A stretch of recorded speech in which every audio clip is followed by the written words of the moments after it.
He'd stopped looking up a long time ago, the sky, for Elias had become just a ceiling. A vast empty lid on a world that felt too quiet, too hollowed out. It was just there, a wash of indifferent blue by day, a blanket of impenetrable black by night.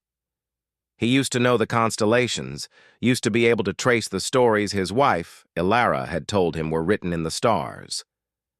But now, when he accidentally caught a glimpse of them through the kitchen window, all he felt was a dull, familiar ache, a painful echo in an empty room. So he kept his eyes down, on the cracked pavement, on the wilting garden herbs, on the worn-out welcome mat that hadn't welcomed anyone in months. Then, she appeared. He didn't know exactly when. There was no grand arrival. She was just suddenly a part of the landscape, of his evenings. A small charcoal-gray cat curled into a tight, perfect sphere on the flat top of the stone wall that bordered his small backyard. At first, he barely registered her. She was just another shadow in a world full of them. But after the third night, the fourth, he noticed the stillness of her, the absolute, unwavering dedication of her posture. She wasn't sleeping. She wasn't watching the mice that sometimes scurried from the woodpile. She wasn't scanning the neighboring yards for rivals or for scraps. Her head was tilted back, her small, furry face aimed directly at the deep, star-dusted velvet of the night sky. Every single night. The first time he truly saw her, saw what she was doing, a cold drizzle had begun to fall. The air smelled of damp earth and the metallic tang of approaching winter. He was standing at the sink, rinsing a single plate, the low hum of the refrigerator the only sound in the house. His gaze drifted to the window, and there she was. The rain was misting her fur, making it slick and dark, but she didn't move. Her pointed ears were erect, her neck craned at an angle that looked almost uncomfortable. She was an obsidian statue, a tiny, living gargoyle, utterly transfixed by something, far, far beyond the reach of his understanding. He watched her for a full 10 minutes, the water growing cold on his hands. She never flinched, not when a car backfired down the street, not when the wind rustled the last of the dead leaves on the oak tree. Her focus was absolute. It was unsettling. It was more than just a cat watching the moon. It was an occupation. A vigil. He found himself thinking, "What are you looking for?" The question was a tiny spark in the cold emptiness of his mind. He hadn't felt curiosity in so long. Not a real, genuine flicker of it. His days were a monotonous loop of waking, working from the small desk in the spare room, eating something from a can, and then waiting for the exhaustion to be deep enough to allow for a few hours of dreamless sleep. Everything was muted. The world had lost its color, its texture, its sound. But this small gray cat, her strange, silent ritual, it was a single sharp note in a world of static. He felt a pull, a strange sense of responsibility he hadn't asked for. The drizzle was turning into a proper rain now, cold and steady. He couldn't just leave her out there. He didn't want to startle her, didn't want to break whatever spell she was under. So he did something he hadn't done in over a year. He opened the sliding glass door to the back porch.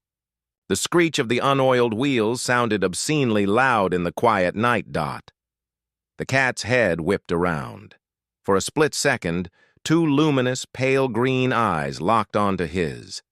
They weren't feral or frightened. They were ancient, deep. They held a startling, unnerving intelligence.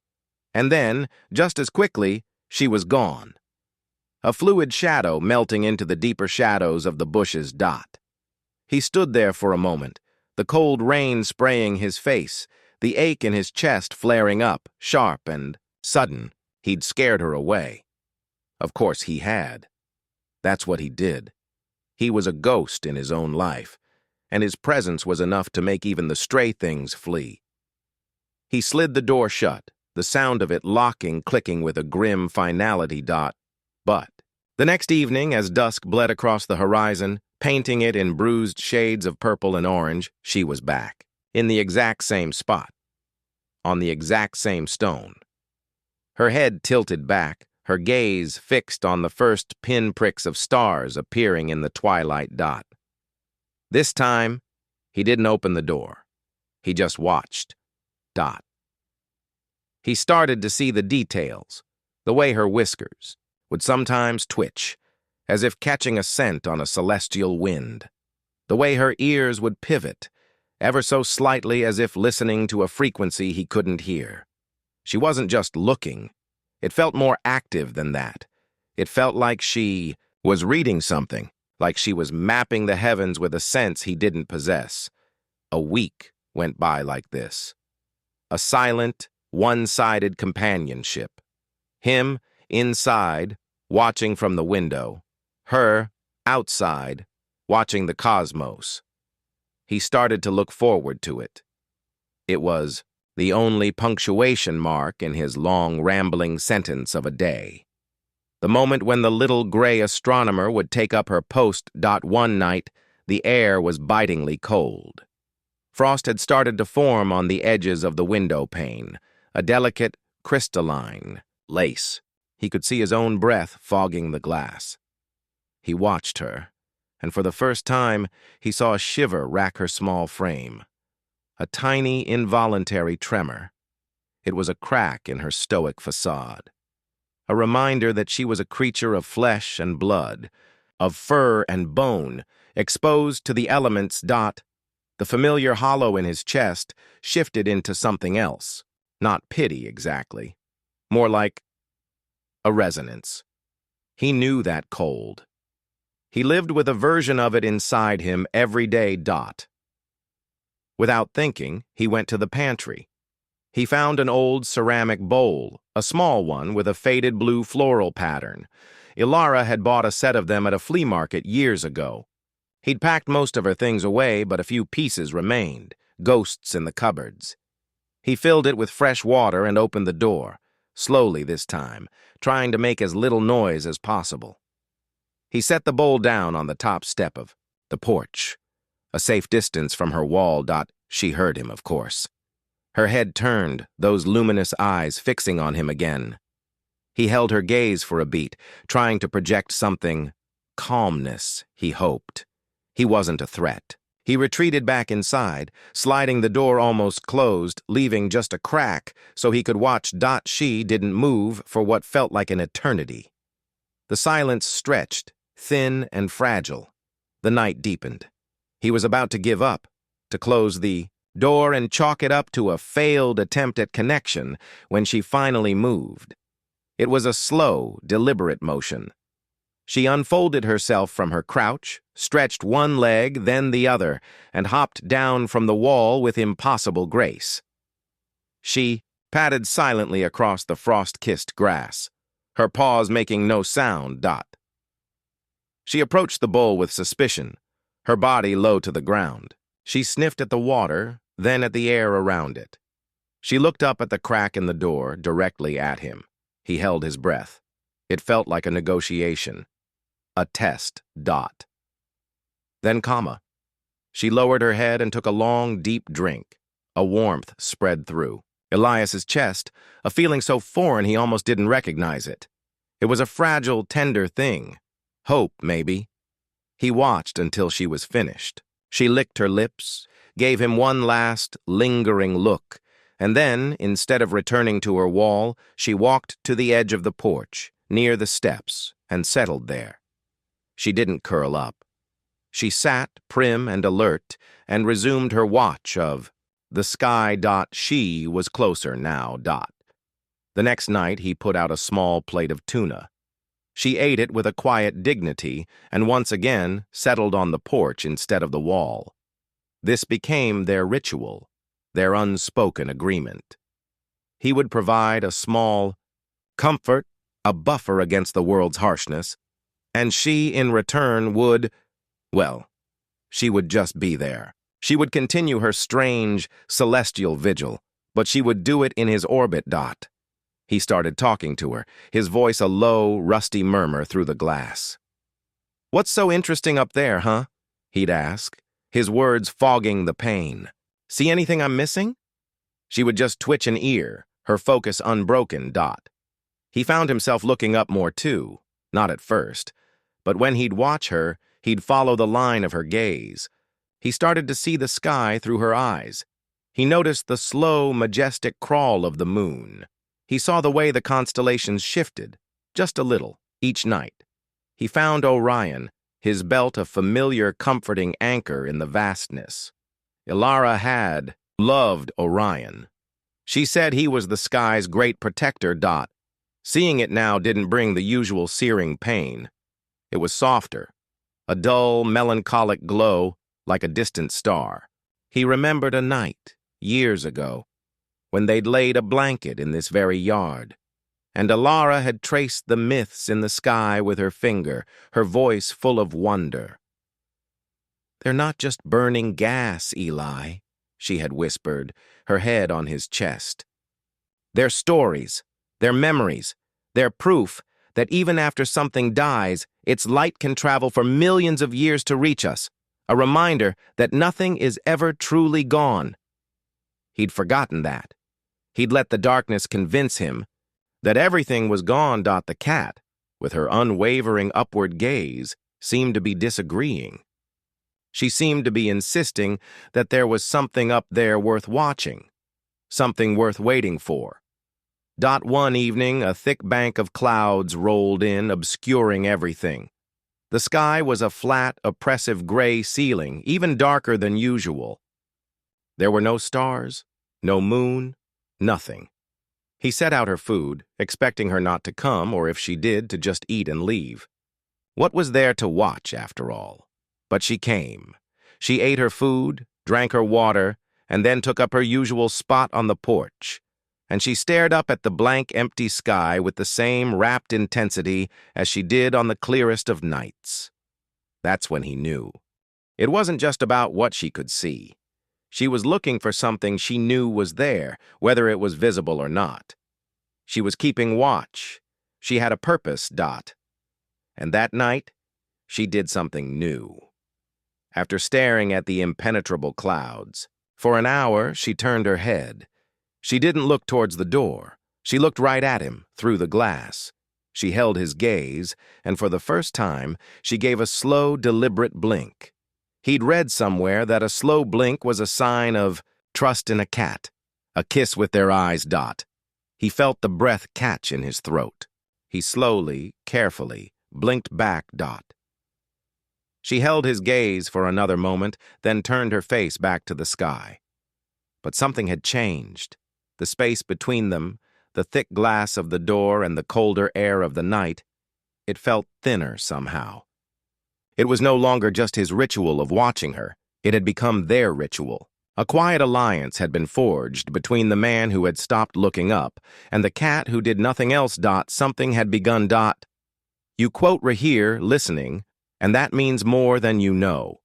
If you feel safe in these stories, you're one subscribe. Helps me keep this quiet little corner alive. Thank you for being part of this peaceful world. That slow blink had changed the air between them. It was a silent acknowledgement, a treaty signed across a pane of glass.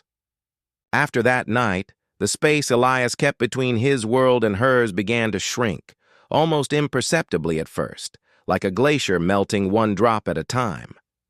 The routine continued, but its texture was different. It was less about observation and more about anticipation.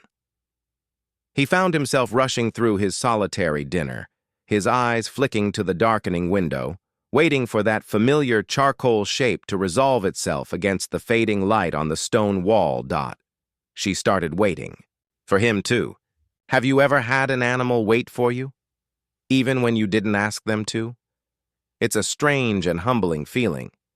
He'd turn on the kitchen light, and almost instantly, her silhouette would appear at the edge of the porch. Those pale green, eyes glowing softly in the encroaching dark. She knew his schedule. She knew the sound of his footsteps on the hardwood floor. She had woven him into the fabric of her own mysterious life. He decided, quietly, in the privacy of his own mind, to call her Luna. It felt right. She was a creature of the moon and the stars, a disciple of the night sky. He imagined telling Alara about her. There's this cat, Ellie. She watches the sky. I call her Luna.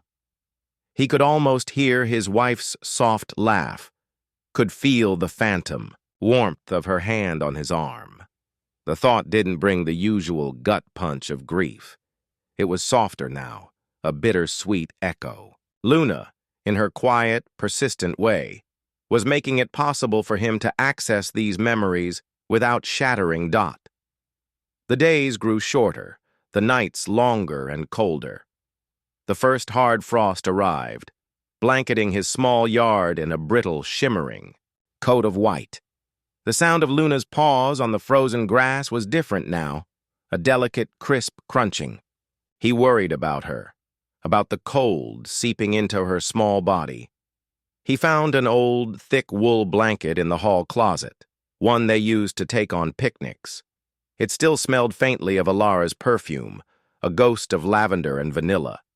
His hands trembled as he folded it, the scent a key turning a lock deep inside him. He placed it in a cardboard box, tucking the sides in to create a small insulated den, and set it in the most sheltered corner of the porch. She ignored it for 3 days. She would sniff it, circle it with a cautious, dignified air, and then settle on the cold concrete a few feet away as if to make a point. Elias felt a familiar pang of disappointment. It was foolish. Of course she wouldn't use it. She was a wild thing, not his pet. He was just the man behind the glass who provided food. He was projecting his own need for comfort onto her. But on the 4th night, the wind was particularly cruel. It howled around the corners of the house, a mournful, lonely sound that scraped at his nerves. He looked out the window and the porch was empty. Her food was untouched. The box was just a box. A knot of pure, cold dread formed in his stomach. It was a feeling he hadn't experienced with such intensity since the long, quiet nights in the hospital waiting room. The fear of an unbearable emptiness returning. He checked the window every 10 minutes. He scanned the yard, the stone wall, the shadows under the bare-limbed oak. Nothing. She was gone. The silence of the house pressed in on him, heavier than it had in months. Her absence was a physical presence. He realized with a startling clarity how much he had come to depend on her nightly vigil. It was an anchor, a tiny, steady light in his vast, dark sea. Without it, he was adrift again. He barely slept. He kept thinking he heard a soft scratch at the door, but it was only the wind or the house settling. By morning, her food was still. There, a frozen disk of tuna on the plate. The day was interminable. He couldn't focus on his work. Every sound from outside made him jump. He was a wreck, undone by the disappearance of a stray cat he'd never even touched. It was pathetic. And yet, the anxiety was real, a tight band around his chest. When dusk fell again, he went through the motions, his movements heavy, his heart a stone. He replaced the frozen food with a fresh offering. He refilled her water bowl, his hands numb with cold. He didn't expect to see her. He was preparing himself for the new silence, the new emptiness. And then, a flicker of movement by the woodpile. She emerged from the shadows, looking smaller somehow, thinner. Her fur was ruffled, and there was a small scratch above her left eye. She looked weary, worn down to the bone. But she was there. The relief that washed over Elias was so powerful it made him dizzy. It was a tidal wave, pulling the dread and anxiety out to sea, leaving behind a profound, trembling gratitude. He didn't move. He just watched her limp, ever so slightly, toward the porch. She ate the food ravenously, not with her usual quiet grace, but with a desperate hunger that told a story of a difficult day and night. After she finished, she drank deeply from the water bowl Dot, and then she walked over to the cardboard box. She circled it once, then twice. She nudged the blanket with her nose. And then, with a soft sigh that he could feel more than hear, she stepped inside, curled into a tight ball, and tucked her nose under her tail Dot. For the first time since he'd known her, she wasn't watching the sky. She was resting. She had chosen his small offering of warmth. She had chosen to be vulnerable near him Dot. He sank into a kitchen chair, his legs suddenly weak, and watched her sleep. Her small side rose and fell in a steady, peaceful rhythm. A low, rumbling purr started up, a sound that vibrated through the floorboards and up into the soles of his feet. It was the most beautiful sound he had ever heard. It was the sound of life, the sound of trust Dot. This became the new routine. She would arrive, eat, and then, if the night was particularly cold or wet, she would retreat to her box. But on clear nights, she still took up her post. Her celestial watch was not abandoned, merely amended. Sometimes she would watch from the mouth of her box, her chin resting on the folded edge of the blanket. Her green eyes fixed on the heavens, Elias grew bolder. He started opening the door, just a few inches. He would sit on the floor inside, the cold air washing over him, and speak to her in a low voice. He told her about his day. He told her about Alara. He told her things he hadn't told anyone, things he had barely allowed himself to think. The words just came, spilling into the quiet night, absorbed by the listening dark and the small, furry creature on his porch. She never responded, of course, but she didn't leave. She would listen, her ears twitching, her gaze never wavering from the stars. It was as if she could hold both his earthly sorrow and the cosmos in her attention at the same time. He started paying more attention to what she was looking at. He bought a star chart online, a simple, laminated one. At night, he'd stand behind the glass, holding the chart up, trying to match the patterns. Her gaze wasn't random. There was a consistency to it. She always seemed to be focused on a patch of sky just to the left of Orion's belt. There was nothing remarkable there, just a smattering of dimmer, anonymous stars. But she watched that specific spot with a laser-like focus, sometimes for hours. "What is it, Luna?" he whispered one night, his breath fogging the glass. "What are you waiting for in that empty little patch of space?" He felt a kinship with her then. They were both staring into a void, searching for something that wasn't there. His was a void of memory, of loss. What was hers? Do you think animals know when we're at our lowest? Do you think they feel the shape of the holes in our lives? He was beginning to think so. She had arrived when his world was at its darkest and quietest, and with her strange, obsessive habit, she had forced him to look up, to see that the universe was still there, vast and glittering and full of stories. She was slowly, patiently, reintroducing him to the world his wife had loved so much. The night of the first snowfall was the night everything changed again. It wasn't a blizzard, just a gentle, quiet descent of fat, fluffy flakes. They drifted down from a sky the color of slate, landing on the bare branches and the frozen ground, muffling the world in a blanket of pristine white. Elias set out Luna's food and a fresh bowl of slightly warm water to keep it from freezing too quickly. He opened the door a crack, as he often did now, and sat just inside. The silence was absolute, profound. The only sound was the soft, whispering hiss of the falling snow. Luna appeared, a dark shape against the sudden whiteness of the yard. She shook the snow from her paws as she stepped onto the porch. She ate, then went to her box, but she didn't get in. She stood beside it, watching the snow fall, her gaze, for once not on the sky, but on the world directly around her. She seemed mesmerized by the silent, steady transformation. Elias's heart was full, a quiet, aching fullness he couldn't have named. He was just happy in this one small moment. Happy that she was safe. Happy for the snow. Happy for the silence. He didn't know what compelled him to do it. It wasn't a thought, just an impulse, an instinct. He slowly, so slowly, pushed the sliding door open all the way. A gust of cold, snow-scented air filled the kitchen. He didn't move from his spot on the floor. He just waited, his body still, his breath held tight in his chest. Luna turned her head and looked at him. She looked at the open doorway. She looked back at him. The air was thick with unspoken questions. He could see the conflict in her, the deep, instinctual caution warring with the trust they had so painstakingly built. He slowly extended his hand, palm down, and rested it on the floor. Just over the threshold, an invitation. Nothing more. He didn't speak. He just offered this small piece of himself, this bridge between their two worlds. She took a hesitant step forward, then another. Her paws were silent on the linoleum.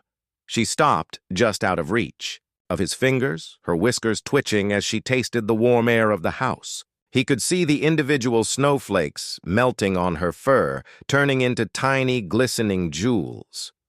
Her green eyes searched his, and for a moment he felt completely seen, as if she were looking past his skin and bone and directly into the grieving, lonely core of him. He kept his hand perfectly still, his heart hammering against his ribs. This was it, the culmination of all those nights, all that waiting. She took one final, deliberate step. She leaned forward, and with a hesitant grace that shattered his heart into a million pieces, she pressed the side of her face against his outstretched fingers. Her fur was softer than he could have ever imagined. It was cool and damp from the snow, but underneath there was a deep, vibrant warmth, a current of life, a tiny electric shock of connection. A low, powerful purr started in her chest, a vibration that traveled from her body, through his hand and up his arm, settling somewhere deep in his soul. He closed his eyes, a single hot tear escaping and tracing a path down his cold cheek. She stayed there, pressing into his touch, her purr a steady rumbling engine in the vast, snowy silence. The wall he had built around his heart, the one he thought was impenetrable, crumbled into dust. She trusted him. After all this time, she had finally, truly, let him in. And in that one small gesture, that one moment of contact, he felt something shift inside him. It wasn't that the grief was gone. It was still there. But it wasn't a void anymore. It had a new shape. It was a space that could also hold this warmth, this trust, this purring, charcoal gray cat who had taught him how to look at the sky again. The first touch had unraveled something in him. After that night of the first snow, the boundary between the warmth of his house and the cold of the outside world became a permeable membrane. Luna, in her infinite feline wisdom, seemed to understand this. The rigid rules of their arrangement softened. She would still appear at dusk, a faithful shadow, but now, after their greeting, a slow blink from her, a whispered, "Hey, Moon." From him, she would sometimes step across the threshold. She never went far, just inside the kitchen, where the cold linoleum met the warmth spilling from the rest of the house. She would stand there for a few minutes, a perfect little statue of charcoal fur, her senses taking in the foreign landscape of his home. The low hum of the refrigerator, the scent of old books and coffee, the ticking of the clock on the wall that marked a time he no longer paid much attention to. Her presence inside his home was a quiet miracle. It was like seeing a star fall from the sky and land, still glowing on his kitchen floor. He learned to move slowly, to breathe evenly, to not do anything that might shatter the fragile trust she was offering him. After a few minutes of this silent inspection, she would turn, give him one last look, and retreat to her post on the porch, resuming her endless watch of the sky. Winter tightened its grip. The nights were deep and frigged, the stars like chips of ice in the blackness. Luna spent more time in her insulated box, the wool blanket a small haven against the biting wind. Their bond settled into a comfortable, peaceful rhythm. The sharp edges of Elias's grief were still there, but they had been worn smooth, like sea glass. Her small, dependable presence had become the new center of his gravity. He had something to care for, something to wait for. It was enough. He thought he understood the shape of their life together. He was wrong. It started with the feather. He found it one morning, placed dead center on the worn welcome mat. It wasn't a drab pigeon feather or the messy fluff of a sparrow. It was a single perfect feather from a starling, long and sleek, shimmering with an impossible iridescent gloss of deep purple, blue, and green. It looked like a sliver of a nebula had been captured and left on his doorstep. He picked it up, his fingers tracing its delicate structure. It was beautiful. He assumed the wind had simply blown it there, a random bit of beauty deposited by chance. He took it inside and placed it on the kitchen windowsill, where it caught the pale morning light. A week later, a second gift appeared in the exact same spot. This time it was a small, triangular piece of blue glass, its edges rounded and frosted, by years of being tumbled by water and sand. It was the color of a summer sky just after sunset. It was impossibly smooth, cool to the touch. He picked it up, his brow furrowed. This was no coincidence. The welcome mat was sheltered by the porch overhang. For two such unique items to land in the very same spot by chance was unthinkable. She had brought it. Luna. He placed the sea glass on the windowsill next to the feather. They looked like treasures from another world. His world, which had been so gray and empty, now had this small, strange collection of color and light. A few nights after that, it was a dried flower head, a perfect lacy dome of Queen Anne's lace, its delicate, star-like structure perfectly preserved. It was fragile, and he knew it must have taken immense care for her to carry it without crushing it. The gifts were becoming a pattern, a language. He didn't understand. He started watching her more closely. He realized the gifts only ever appeared on mornings after the clearest nights. On nights when the star-dusted sky was unobscured by clouds, Luna's vigil seemed to take on a different quality. She was more alert, more active. Her head would move, her gaze not just fixed, but tracking something, as if she were following an invisible map sketched across the cosmos. He'd fall asleep watching her, and in the morning, a new treasure would be waiting. A smooth, white riverstone, perfectly oval, like a tiny egg. A scrap of silver ribbon, tarnished and thin, that glittered like the Milky Way when the light hit it. A single desiccated maple seed, its wing as delicate as a dragonfly's. Each object was placed with a deliberate ceremonial care in the center of the mat. They were never broken, never dirty. They were offerings, and they were beginning to fill him with a feeling he couldn't quite name. A mixture of profound gratitude and a deep, unsettling worry. Why was she doing this? Where was she finding these things? His small yard was tidy, barren in the winter cold. These weren't things that were just lying around. She had to be venturing out, exploring the sleeping neighborhood in the deep, dark hours of the night, searching. The thought of her, his quiet little astronomer, navigating the dangers of other yards, of cars, of dogs, it made his chest tighten. His fear of losing her grew with every gift she brought. This fragile peace he'd found, this quiet companionship, it felt conditional. He found himself holding his breath in the mornings until he opened the door and saw the small tribute on the mat. Its presence meant she was safe, that she had made it through another night. But for how long?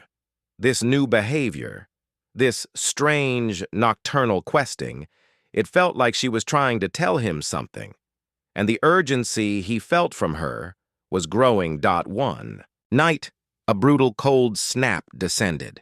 The temperature plunged into the single digits, and the air was so cold it felt sharp in his lungs. He begged her to stay inside. He left the sliding door open a good 6 inches, a clear invitation into the warmth.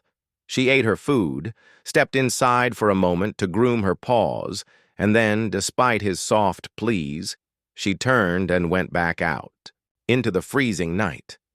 She huddled in her box, but she was still watching the sky, her small body a bastion of unwavering purpose against the punishing cold dot. He couldn't sleep. He sat in the dark kitchen, wrapped in a blanket, watching her. The sky was painfully clear, the stars so bright they seemed to burn. Luna's focus was absolute. She was shivering. He could see the tiny tremors even from a distance, but her head remained tilted back. He felt helpless, and a new kind of fear began to creep in, a fear that was less about her safety and more about her obsession. It wasn't normal, it was a compulsion, a mission that overrode her most basic instinct for survival. What could possibly be so important? The next morning, his heart sank when he saw her. She was waiting for him by the door, not curled in her box. She looked utterly exhausted. Her fur was matted with ice crystals, and the slight limp she'd had when she first returned from her disappearance was more pronounced. He knelt down, his heart aching. "Oh, Luna," he whispered, "you don't have to do this." She just looked at him with those ancient green eyes, and then nudged her, head toward the welcome mat. Lying there was a single small brass button. It was old and slightly dented, with a 4-hole pattern in the center.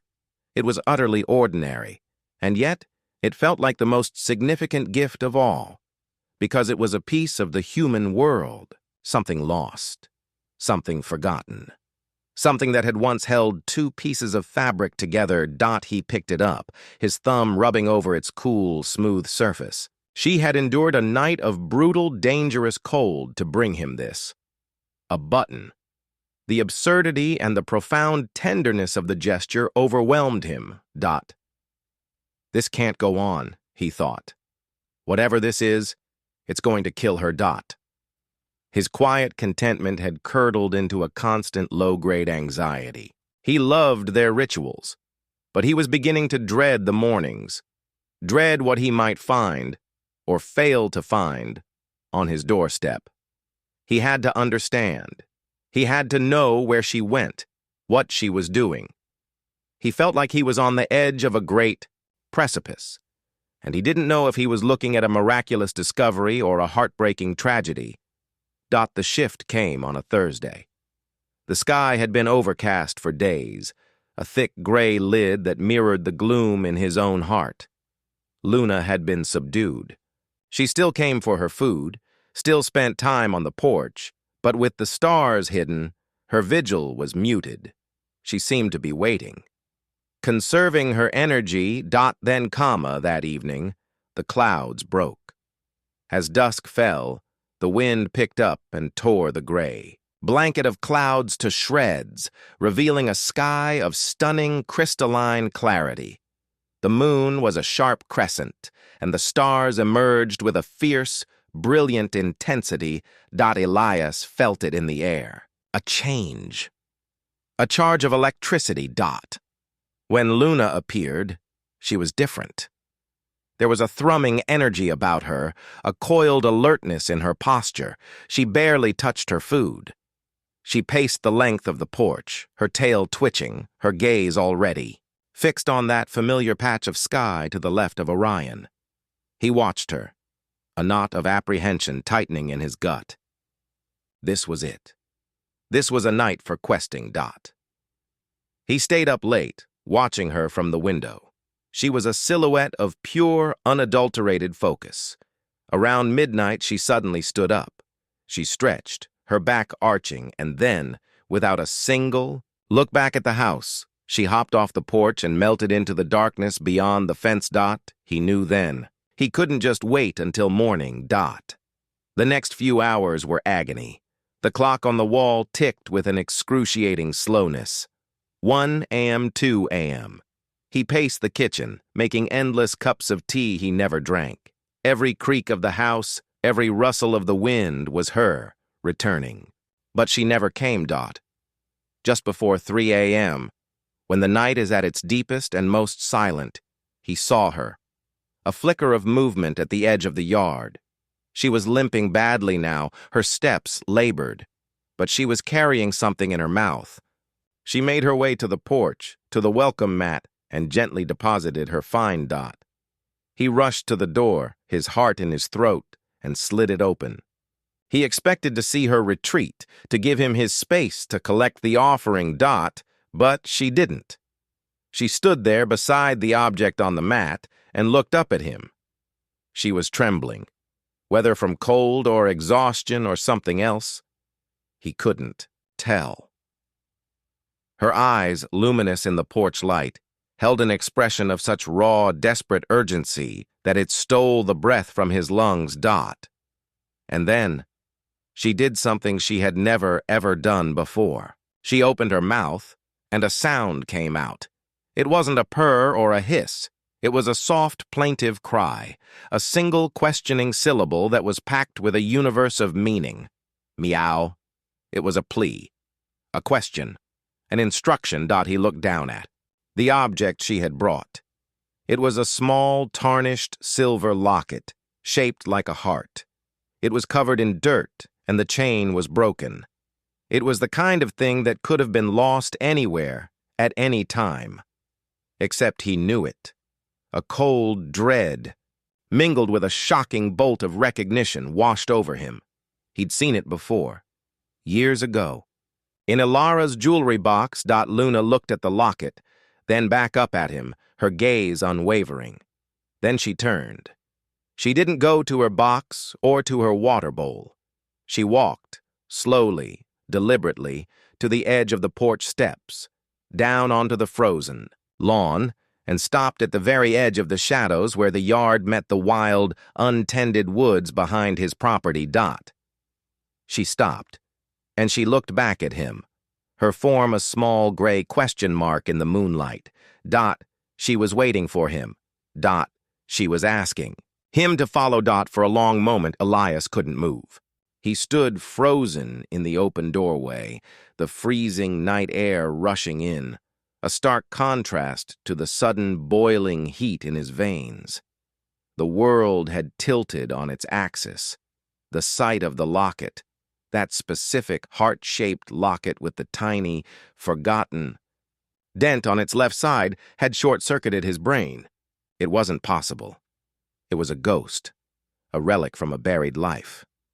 And Luna, her soft, urgent cry echoed in the ringing silence of his ears. Dot, there was no choice. To stay inside, to close the door now, would be a betrayal of something sacred. It would be a surrender to the numb, gray world he had lived in for so long. This cat, this impossible creature, had spent months trying to communicate with him, and he had been too blind, too wrapped in his own pain, to see it. Not anymore. His body moved before his mind did. He fumbled for the heavy coat hanging by the door, his fingers clumsy and stiff. He shoved his bare feet into a pair of old, worn-out boots.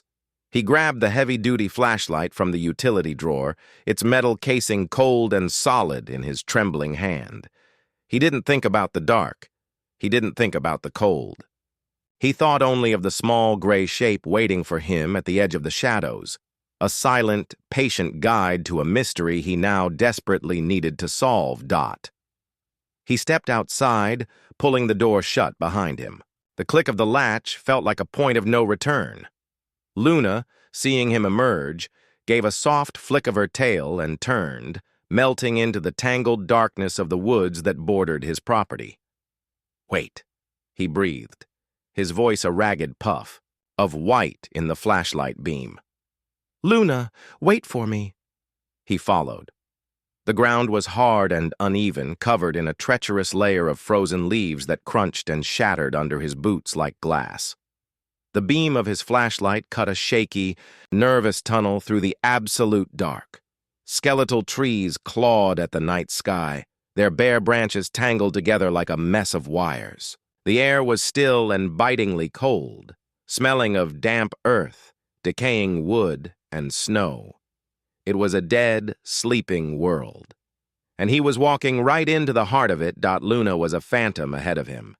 She would trot a few yards, her small body weaving gracefully through the underbrush, and then she would stop, looking back to make sure he was still there, her eyes reflecting the beam of his light as two tiny green embers. She moved with a confidence that baffled him. This was her world. He was just a clumsy, loud intruder in it. He stumbled over roots, got his coat snagged on thorny branches, his breath coming in short, sharp gasps. But he never took his eyes off her. She was his compass dot. The woods behind his house weren't vast, but in the dark they felt endless, a labyrinth of shadow and silence. He had no idea where they were going. He just trusted her. He had to. She was leading him with a purpose so clear, so undeniable that it silenced the fearful questions screaming in his mind. After what felt like an eternity, but was probably only 10 minutes, she stopped. They were in a small clearing he didn't recognize, dominated by the colossal, fallen form of an ancient oak tree. It must have come down in a storm a year or two ago. He remembered hearing the thunderous crack of it from the safety of his house. It had been just another sound in a world he was trying to block out. Now its exposed root ball was a monstrous, tangled sculpture of earth and wood, reaching for the sky like a giant skeletal hand. Luna walked directly to the base of the overturned roots. She stopped in a hollowed-out area, a small cave of earth and shadow created by the displaced trunk, and she waited. He approached slowly, his heart hammering a frantic, painful rhythm against his ribs. He swept the flashlight beam over the area, and then he saw it. The ground was disturbed. Small piles of dirt and pebbles were scraped to one side. There were faint, unmistakable scratch marks in the frozen earth. This was her place. This was where she had been digging, night after night. With a relentless, single-minded determination. He knelt down, the cold of the ground seeping through the knees of his pants. He aimed the light into the hollow, and his breath hitched in his throat. There, nestled in the dark earth, were the rotted, splintered remains of a small wooden box. A child's craft box, he remembered now, with flimsy brass hinges and a clasp. That had never quite worked right. He and Alara had bought it at a craft store one summer afternoon. They had filled it with things, with memories. They had called it their time capsule of a perfect summer and had buried it out here, under the shade of the old oak, promising to dig it up on their 50th anniversary. A promise that now felt like a cruel joke. He had completely, utterly forgotten about it. The illness had come the following year, and the memory of that foolish, hopeful day had been buried under an avalanche of hospital visits, fear, and grief. But Luna had found it. His hands shook so violently he could barely control them. He reached into the hollow and carefully, reverently, lifted out what was left of the box. It was damp and fell apart in his hands, spilling its contents onto the frozen leaves. The flashlight beam illuminated the scattered treasures. A wave of memory, so powerful and so absolute, hit him with the force of a physical blow. He couldn't breathe. There was the silver ribbon she had brought him, faded now from the bouquet he'd given Alara on their 5th anniversary. There was the smooth, white river stone, the one they'd picked up from the banks of a stream on a hiking trip. There was the brass button that had fallen off his favorite old coat, a coat she had mended for him a dozen times. And there was more. Things Luna hadn't brought him yet. A seashell, pale and pearlescent, from their first trip to the ocean. He remembered her holding it up to his ear, her eyes laughing, telling him he could hear the waves. A faded Polaroid, the colors washed out, of the two of them, impossibly young, sitting on the porch of this very house, his arm around her, her head resting on his shoulder. Her smile in the picture was so bright it hurt to look at. A wine cork, with a date scrawled on it in her elegant handwriting. He reached for the locket, his fingers closing around the cold, tarnished metal. He fumbled with the clasp, and it sprang open. Inside were two tiny, postage stamp-sized photos, one of him, one of her. Looking at each other across the tiny hinge, the dam inside him broke. A sound tore from his throat, a raw, ragged sob that was swallowed by the immense silence of the woods. The grief he had so carefully managed, so neatly contained for over a year, erupted. It wasn't the quiet, hollow ache he was used to.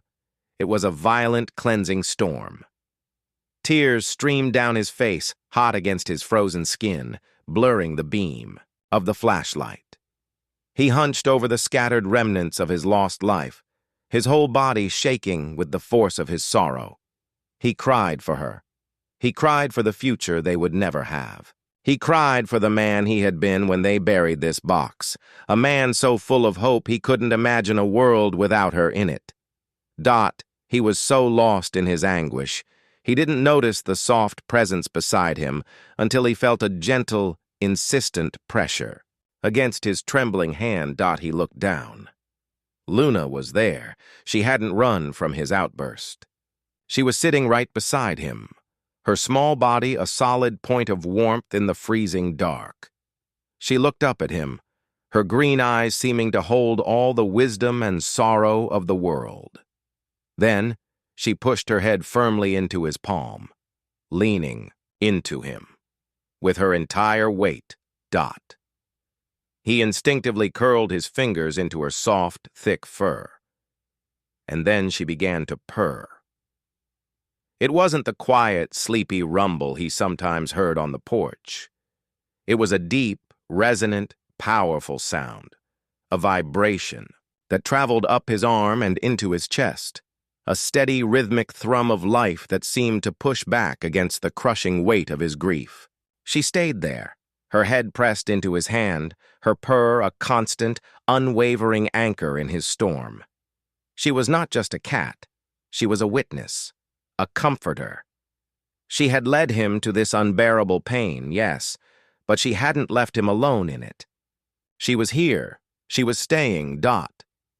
He didn't know how long they sat there like that, man and cat, surrounded by the ghosts of a perfect summer, huddled together in the deep, dark heart of a winter night. Slowly, his sobs subsided, replaced by a profound, shuddering emptiness. He felt hollowed out, but cleaner somehow. Lighter. His hand stroked Luna's back, a slow, repeating motion. His gaze lifted from the treasures on the ground and traveled upwards through the black, skeletal branches of the fallen oak to the sky above. It was the same sky she had watched so faithfully for all these months. The same stars. He found Orion instantly, his familiar belt a comfort. And then his eyes drifted, as hers always did, to that seemingly empty patch of sky just to the left. Just a few dim, scattered stars. Nothing of note. But then another memory surfaced, pushing its way through the fog of his grief. It was a memory of Ilara, years ago, sitting in this very clearing, a star chart spread across her lap. She was pointing to that exact spot in the sky. "You see that one, Eli?" she had whispered, her voice filled with a hushed excitement. "Right there. It's not very bright. You can barely see it. It's a brown dwarf. They call them failed stars." But I don't think it's a failure. He remembered looking, trying to see what she saw. "Astronomers just found it," she'd continued, her finger tracing a line on the chart. "They named it after the observatory that discovered it, some boring catalog number. But I'm going to call it Ilara. It's my star. Because it's small and quiet, and most people would overlook it. But it's still there. It's still burning. And it's a reminder." Her voice had softened. "It's a reminder that even the things you can't see are still shining." It all crashed into him at once. The sky-gazing, the obsessive watch. The digging. The gifts. The locket. Luna hadn't been looking at an empty patch of sky. She had been looking at Ilara's star. She hadn't just been digging up a box. She had been unearthing his memories, bringing him the pieces of his past, one by one preparing him. She had been trying, with all the fierce, silent determination of her small heart, to get him to come out here, to this exact spot, to this fallen tree, this place of memory, this place from which you could see the star perfectly. He looked down at the cat, whose purr was still vibrating against his skin. Her luminous green eyes stared back at him, and he finally understood that she wasn't just looking at the sky. She had been trying to get him to look, to remember. She had been trying to tell him, in the only language she knew, that nothing is ever truly gone. Its light can travel for millions of years to reach us. She was trying to give him back his wife's final gift, the unwavering belief that even the things you can't always see are still shining. The walk back to the house was a dream. The world felt thin and strange, as if he were moving through water. The first hints of dawn were beginning to bleed over the horizon, a soft, pearlescent gray that silhouetted the skeletal trees against the lightening sky. He carried the flashlight in one hand and the ruined pieces of the wooden box in the other, cradling the scattered memories of a lost summer against his chest. Luna walked beside him, no longer needing to lead. Her tail was held high, a small, dark flag of victory in the half-light. She would occasionally brush against his leg, a brief, warm pressure that tethered him to the ground, to the reality of the moment. He didn't feel broken anymore. He felt excavated, hollowed out, yes, but clean. The raw, howling grief in the woods had scoured him from the inside out, leaving behind a profound, quiet stillness. The pain was still there, a soft, glowing ember in his chest, but it was no longer a destructive fire. It was just a warmth, a presence. The shape of his love for Ilara. Inside, comma. The house was just as he'd left it, but it felt entirely different. He switched on the kitchen light, and the familiar room seemed to welcome him back from a long and arduous journey. He gently placed the locket, the photos, the ribbon, and the stones on the clean surface of the kitchen table. They looked small and ordinary in the electric light, but to him they were a constellation of his own, a map of a life he had thought was lost forever. Luna, after a brief, delicate shake of her paws, hopped onto one of the kitchen chairs, curled into a tight ball, and fell into a deep, trusting sleep. She didn't go to her box on the porch. She had brought him home, and now she was home too. Elias stood there for a long time, just looking at the sleeping cat and the treasures on his table. The sun rose, pouring pale gold light through the window, glinting off the starling feather he had left on the sill. It felt like the first day of a new life. The weeks that followed were a quiet, gentle unfolding. The storm had passed, and a new kind of calm had settled over his world. He began, slowly at first, to let the world back in. He pulled back the heavy curtains in the living room, letting the winter sunlight spill across the dusty floor. He washed every dish in the sink, cleaned every surface, and opened the windows to let the crisp, cold air chase out the stale scent of sorrow and neglect. He took the best of the treasures from the box, the locket, the photograph, the seashell, and he bought a small, simple shadow box. He arranged them carefully and hung it on the wall across from his favorite armchair. It wasn't a shrine to what he had lost. It was a testament to what he had had. Now, when he looked at it, the memories that came were not of sickness and hospitals, but of laughter, of sunlight on the water, of her hand in his. Luna had not just dug up a box, she had restored the balance of his memory. Their routine found a new, deeper rhythm. Luna still came and went as she pleased, a creature who straddled the line between the wild world and his. But she spent more nights inside now, sleeping not in her box, but on the soft rug at the foot of his bed, a warm, purring weight in the darkness. And their vigils continued. But they were no longer a mystery. They were a ritual of remembrance. On clear nights, Elias would wrap himself in a thick blanket, pour 2 cups of tea, one for him, one that would grow cold beside him, and go out onto the porch to sit with her. He learned the sky again. He would find Orion, and then he would trace the line to the patch of sky just to the left, and he would whisper to the dim, quiet star that burned there. "She did it, Ellie," he said one night, his voice soft in the stillness. Luna a solid presence beside him. "She brought me back here. You would have loved her." He felt no foolishness in speaking to the sky. It felt like the most natural thing in the world. He was just talking to her light.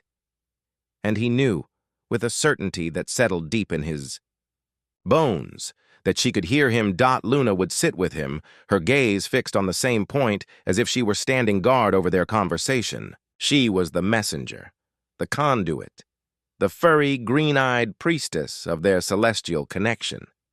He finally understood that her strange habit wasn't about looking for something. It was about bearing witness. She was a living, breathing reminder that love doesn't end. It simply changes form, its light traveling across impossible distances to touch you when you need it most. Spring arrived, slowly at first, then all at once. The snow melted, the ground softened, and the first green shoots of crocuses pushed their way through the cold earth. The world was waking up, and Elias felt as though he were waking up with it. He started drawing again, his sketchbook filling not with the somber, abstract shapes of his grief, but with images of constellations, of a small charcoal cat, of shimmering feathers and stones, of a woman's laughing eyes. Life was returning to his hands, to his heart. Then, one evening in late April, Luna didn't appear at the back door. The sun set, the sky deepened to indigo, and her place on the porch remained empty. The old familiar panic tried to rise in his throat, cold and sharp, but he pushed it down. This was different. He had faith in her now. He knew the fierce, stubborn strength of her spirit. She had a life he was only a part of, and he had to trust her. He left her food out as always. He filled her water bowl. He left the back door cracked open, an invitation and a beacon, and he waited. A day passed, then 2. The house felt quiet again. The silence, a dull ache. He kept watch, scanning the yard, the woods, his heart leaping at every flicker of movement, every shadow that tricked his eye. By the 3rd day, a genuine fear had begun to take root. He walked the edge of the woods, calling her name, his voice sounding small and weak against the chirping of the birds. Nothing. He feared she was gone for good, that her mission was complete, and she had moved on, a mystical guardian angel off, to find another lost soul. On the evening of the 4th day, he was sitting at the kitchen table, staring blankly at the untouched bowl of food on the porch, when he saw her. She emerged from the woods, a slow, deliberate shadow. She looked thin, utterly drained, her steps weary. The relief that flooded him was so immense it left him breathless. He rushed to the door, his heart full to bursting. "Luna," he breathed, kneeling down as she approached the steps. "You're back." She looked up at him, and in her eyes he saw not just exhaustion, but a familiar, profound purpose. She gave a soft, tired meow. And then she turned and looked back toward the woods. She was not alone.